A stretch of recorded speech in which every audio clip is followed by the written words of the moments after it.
Kings এরেনায় বল দখল, আক্রমণ, chance create সব ক্ষেত্রেই প্রতিপক্ষ মালদ্বীপের চেয়ে এগিয়ে ছিল বাংলাদেশ।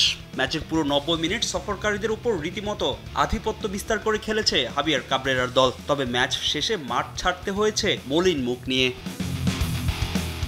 ম্যাচে বাংলাদেশ দলের পারফরম্যান্স নিয়ে কিছুটা অস্বস্তি দিতে কোচ হাবিয়ার কাবরেরা। আক্ষেপ আছে শিষ্যদের গোল না করতে পারারও।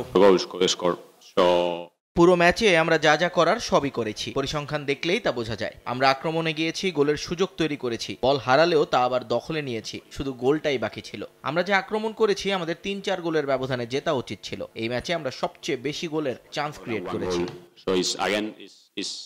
শুধু আক্রমণ ভাগ নয়, রক্ষণ নিয়েও চিন্তায় আছেন কোচ হাবিয়ার কাবরেরা। সেট পিসে ডিফেন্ডারদের ভুলেই গোল হজম করেছে বাংলাদেশ। সে এক গোলই ম্যাচের পার্থক্য করে দেয়। তবে হারলেও এই ম্যাচের ইতিবাচক দিকগুলো নিয়ে পরের ম্যাচে কামব্যাক করতে চান কাবরেরা। আমরা বারবার সেট পিসে গোল খাচ্ছি। ভুটানের বিপক্ষেও এমন একটা ভুলে গোল খেয়েছিলাম। এই জায়গা নিয়ে আমি অনেক কাজ করেছি, তবে শিখেও কোনো লাভ হচ্ছে না। বিষয়টা দুশ্চিন্তার এবং হতাশার। হারলেও আমরা এই ম্যাচে ভালো খেলেছি, ছেলেরা পরিশ্রম করেছে, এটা ইতিবাচক। তবে এই হার কিছু দিয়েই ব্যাখ্যা করা যাবে না। এখান থেকে শুধু ইতিবাচক দিকগুলো নিয়ে শনিবারের ম্যাচের জন্য প্রস্তুতি নিতে হবে। এদিকে এই জয়কে নিজেদের ফুটবল ইতিহাসের ঐতিহাসিক জয় বলছেন মালদ্বীপের কোচ। হারলেও বাংলাদেশ দলকে প্রশংসায় ভাসিয়েছেন তিনি।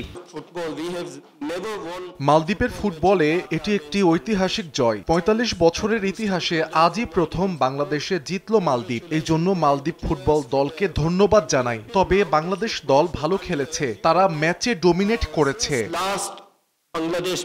এদিকে এই জয়কে নিজেদের ফুটবল ইতিহাসের ঐতিহাসিক জয় বলছেন মালদ্বীপের কোচ। হারলেও বাংলাদেশ দলকে প্রশংসায় ভাসিয়েছেন তিনি। ফাহিম ইসলাম, সময় সংবাদ, ঢাকা।